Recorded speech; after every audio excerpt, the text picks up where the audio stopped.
Bora falar de Corinthians depois do título paulista, 31º título paulista. Agora com a poeira baixou um pouquinho, todo mundo comemorou. É uma delícia, ainda mais em cima do arqui-inimigo, né? O grande arquirrival corintiano que é o Palmeiras, interrompendo uma série de 3 títulos, né? Ia ser o quarto, ia ser o único tetra da era moderna do futebol. O Corinthians conseguiu interromper essa sequência do Palmeiras, então a gente ficou duplamente feliz. Primeiro por ter sido campeão e segundo por ter sido em cima deles. Isso foi uma delícia, acho que ninguém pode negar.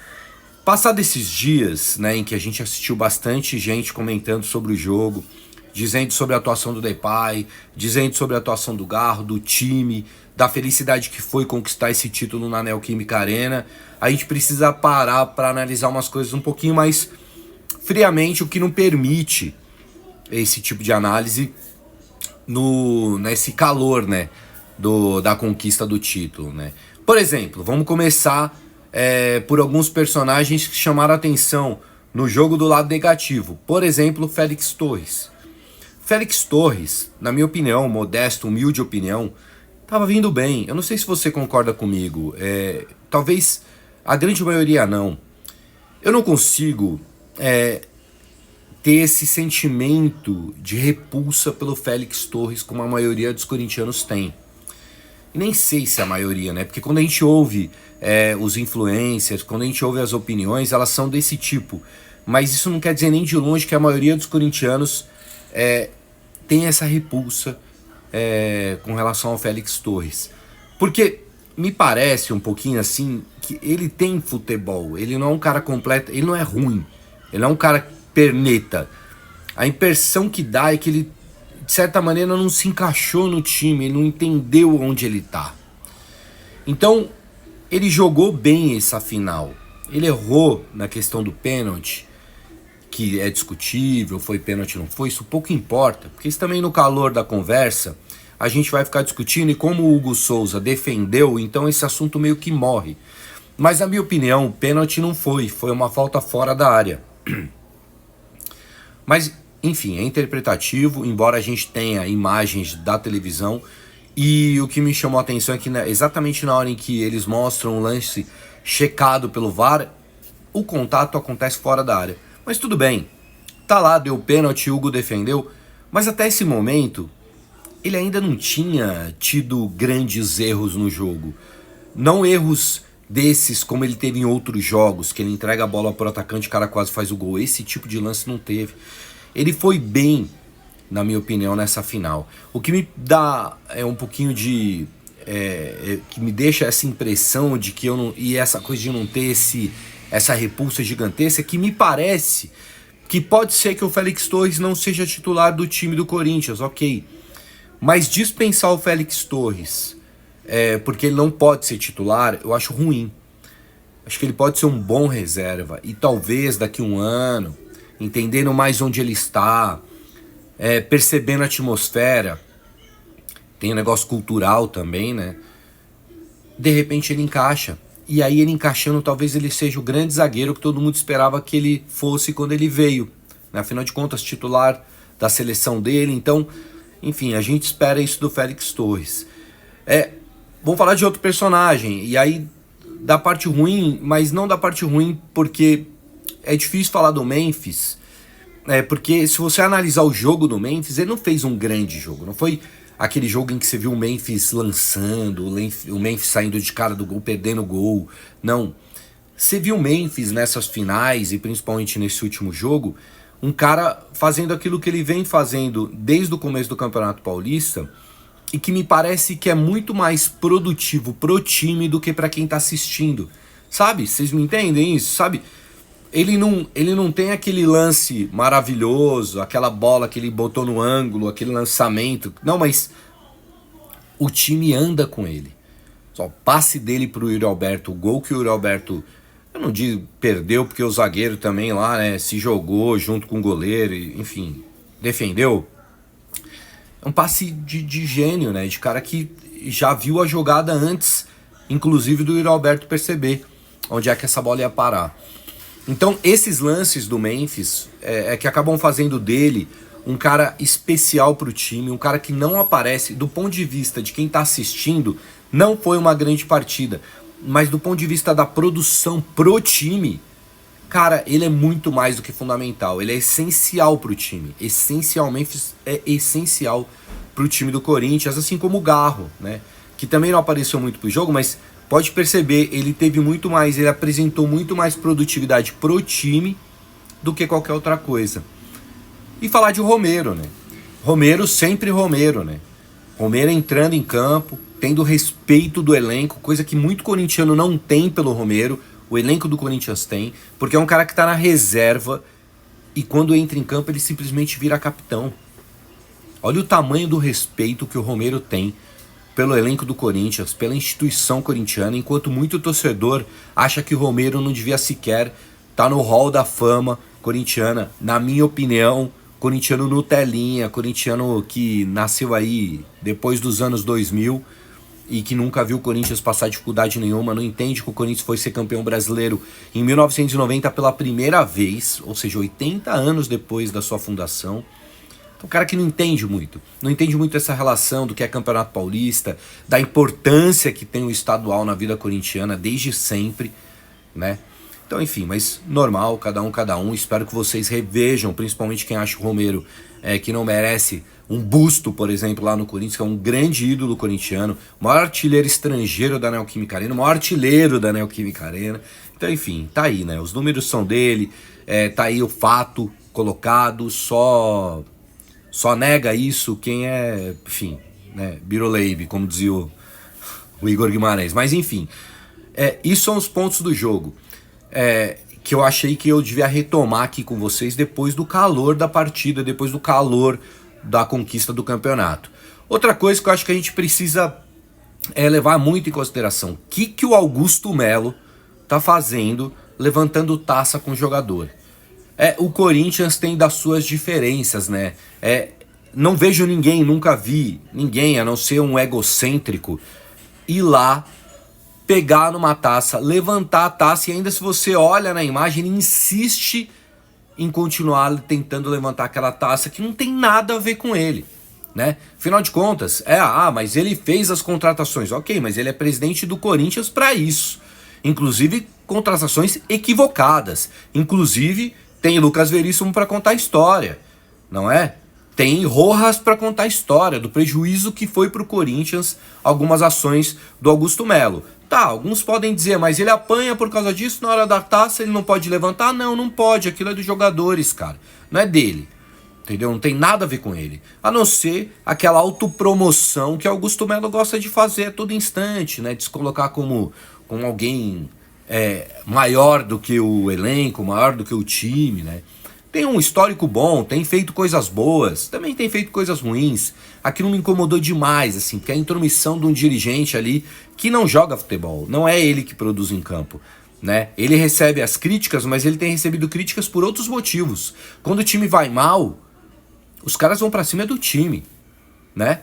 Então acho que tem que tomar cuidado com isso e também levantar sempre a história do que está acontecendo com os ingressos, de como é difícil comprar ingresso como sócio-torcedor. Eu, por exemplo, sou sócio-torcedor, não consigo comprar, não consigo pontuar, não tem jeito, entendeu? Não vou me enganar com relação a isso, é assim que é. Eu vou pagar, vou continuar pagando, porque eu tenho na minha cabeça que o pagamento que eu faço, já que eu não posso ser sócio do Corinthians, que eu não tenho condição financeira, eu vou pagar o sócio-torcedor, que assim eu ajudo o meu clube, né, o meu time.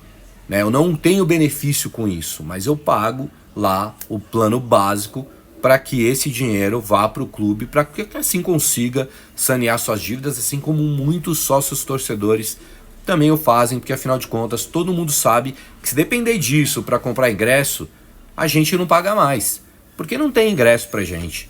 É o time do povo e que renega o plano mais básico de toda a hierarquia do fiel torcedor, e que cria uma certa contradição, afinal de contas, a camada mais básica é que devia estar recebendo o maior número de ingressos, e não é isso que acontece, é o contrário.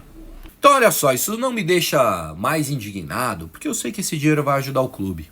É pouco, mas é o que eu posso pagar. No futuro, quem sabe, eu posso virar um associado, como o Kaká Catalão vive dizendo, e com razão. Todo corintiano que puder deve ser associado, fazer o seu tempo lá de associado para poder concorrer a uma chapa de conselheiro, passar o seu tempo de chapa de conselheiro para poder tá junto da gestão corintiana, né? E fazer isso melhorar. Porque todo mundo aqui, eu acho que ninguém aqui vai se enganar, né? Independente do resultado do Campeonato Paulista, independente do resultado do ano, porque o resultado eu espero que seja ótimo. Eu não tô querendo saber quem é que tá presidente do Corinthians, se o Corinthians for campeão. Não tô nem aí. Pra mim pode ser qualquer um. Desde que o Corinthians seja campeão, eu tô feliz. Só que a gente não pode deixar de pensar nesses detalhes, né?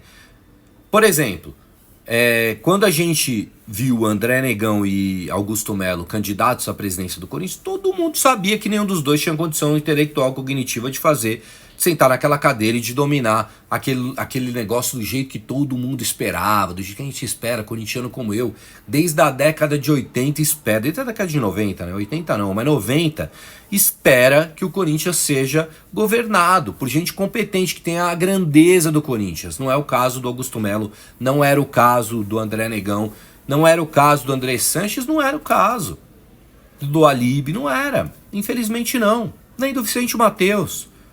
Ninguém ali que passou pela história corintiana trouxe para o Corinthians aquilo que ele precisava. O Corinthians sempre teve um atraso com relação aos departamentos de fisioterapia, departamento físico em geral, da área de tecnologia. O Corinthians só foi ficar maior na era do André Sanches, porque era uma imposição do momento. Não porque era uma vontade. Vocês se lembram, se não fosse o Ronaldo Fenômeno, o Corinthians não teria dado esse salto tão rapidamente. Deu por conta do Fenômeno, essa que é a real. Antes não tinha nem CT direito. Então olha só, quando o Augusto Melo é eleito, isso é preciso ser dito, eu não tinha esperança nenhuma. Eu queria que desse certo, como todo corintiano. Como eu disse agora, eu quero que seja campeão, não interessa quem seja presidente. Mas isso não me faz deixar de ser crítico ao Corinthians não ter um dirigente do tamanho que o Corinthians merece. Veio uma esperança. Ironicamente, Augusto Melo, ao mandar embora Rosala Santoro, porque, não, ele pediu demissão, não. Quando se impõe uma situação como no caso do Rosala, em que o Marcelo Mariano, como a gente leu em certas notícias, o influencers falando, todo mundo dizendo que o Marcelo Mariano foi quem autorizou as parcelas de pagamento do intermediário da VaiDebet, enquanto o Rosala estava viajando, se impôs a saída dele. Ele não pediu demissão, ele foi colocado para fora, embora tecnicamente ele tenha pedido demissão. Ironicamente, para o Augusto Melo, que não pensa nesse tipo de coisa, porque ele não tem capacidade, imagino, intelectual para isso, desse planejamento futuro, ele criou um candidato, para mim, corintiano, para o Kaká Catalão, que eu já ouvi falando sobre isso, e para outros corintianos, criou a possibilidade da gente, pela primeira vez, ter um candidato, nem sei se vai ganhar, nem sei se vai ser para a próxima, nem sei se vai ser candidato, a possibilidade de termos um presidente à altura do Corinthians, com a capacidade intelectual que tem o Rosala Santoro. Essa que é a real. Ironicamente, o Augusto Melo vem trabalhando em prol do Corinthians na ruindade de ser Augusto Melo presidente do Corinthians. Porque, gente, com a capacidade do Corinthians, financeira, econômica, no centro econômico do Brasil, esse resultado que a gente tem hoje é pouco. É pouco. E ele só é pouco porque quem dirige mal, muito mal, há muito tempo. Augusto Melo, independente do Campeonato Paulista, independente do ano, Campeonato Brasileiro, a Copa Sul-Americana, a Copa do Brasil, pode ganhar tudo. Ele não vai deixar de ser quem ele é. O fiel torcedor não vai deixar de ter o problema que tem o fiel torcedor. A dívida não vai virar de 1 bilhão, 2 bilhões, 3 bilhões, sei lá. Ela não vai virar 100 milhões. Na mão do Augusto Melo, não vai virar. Porque essa não é uma vontade desde o primeiro dia de gestão do Augusto Melo. Mas tinha que montar um time. Tinha que montar um time, ele montou um bom time. Nisso ele tem muita... Assim, a gente tem que elogiar. Porque errar todo mundo erra, não é? Você vai contratar um cara e acha que ele vai vir o zagueiro como o Félix Torres, da seleção, titular da seleção dele, vem pro Corinthians e não consegue desempenhar a mesma coisa. Não é? Então, a gente tem que, não é? Tem que reconhecer que nessa gestão ele acabou fazendo bem. Claro, por vias do Fabinho Soldado, que quem contratou? Augusto Melo. Assim como contratou Fred Luz e descontratou Fred Luz, da maneira como ele disse que seria o Fred Luz, né? Houve uma descontratação, não é? Porque não teve ali um momento de ruptura, né? Um momento de rescisão contratual. Ele só tirou o cara do posto que ele disse pra gente que teria no Corinthians um CEO para salvar sua pele. Ou alguém tem dúvida de que o impeachment não foi adiante por conta dele ter feito aquilo exatamente que o Romeu Tuma, que outros dirigentes do Corinthians diziam que ele tinha que fazer, que era tirar o Fred Luz dali. Fred Luz esse, que de acordo com Marcelo Munhoz, era o cara que estava defendendo a lisura das coisas no Corinthians com a questão da contratação lá para catracas, para facial, para o fiel torcedor, como aqui eu tô falando desde o começo. De acordo com Marcelo Munhoz, o Fred Luz era esse cara que estava tentando moralizar. Foi colocado de escanteio, não quis a moralização Augusto Melo. E por quê? Essa é a pergunta que todo corintiano deve se fazer, mesmo depois do resultado daquilo que Augusto Melo se propôs nesse começo do ano, um deles ter dado resultado. Tudo bem, a Libertadores a gente não foi avante, acontece, não tem problema, faz parte, ninguém ganha todas, porque aqui ninguém é igual a porcada. Corintiano não é esse tipo de torcedor que você perde uma, perde duas. A gente tá 6 anos sem ganhar nada e ninguém saiu botando fogo em lugar nenhum. Ali o time do Chiqueiro, do Lodo, ali os caras perdem uma partida, tem que desmanchar o time, mandar o presidente embora, porque é isso, os caras são meio São Paulino, né? Eles são tudo igual, né? No fim das contas, né? São tudo, né, da linha da mesma estirpe de ser humano, né? Não tem nada a ver, não tem essa condição, né? Não é uma torcida que apoia, né? É uma torcida que tá lá para aparecer pros títulos. Mas enfim, esse que é o ponto, colocou de escanteio. Colocou de escanteio alguém que estava tentando moralizar. Então não adianta a gente tampar isso, tampar o sol com a peneira, como dizem, porque foi campeão paulista. Porque se a gente fizer isso, e é óbvio que a gente tem que comemorar mesmo, não tem que ficar preso nesse tipo de assunto o tempo inteiro, não tem que ser chato nesse ponto, que o campeonato não é de orçamento, como diz o Benja, mas a gente tem que estar de olho. Porque no mundo do capitalismo, minha gente, se você não tiver dinheiro, você morre. E morre a sua marca. E no nosso caso, é ferimento grave no coração, na alma, se um dia isso acontecer. Difícil acontecer. Independente de Andrés, independente de Augusto Melo. E de quem vier. Porque o Corinthians é muito grande. E uma hora a gente acha essa saída. Independente desses caras. Mas a gente tem que pagar a conta e tem que estar de olho em quem é presidente, quem é dirigente corintiano, para que a gente cobre desses caras que eles tenham a envergadura que um time gigante como o Corinthians merece ter como dirigente. E até hoje a gente não teve. Espero que Rosala seja e que companheiros parecidos, semelhantes com Rosala estejam dispostos a ser presidente, dirigente do Corinthians e moralizar de vez aquilo pra gente continuar com o nosso coração feliz, independente de quem estiver lá. Vai Corinthians, valeu nação, tamo junto.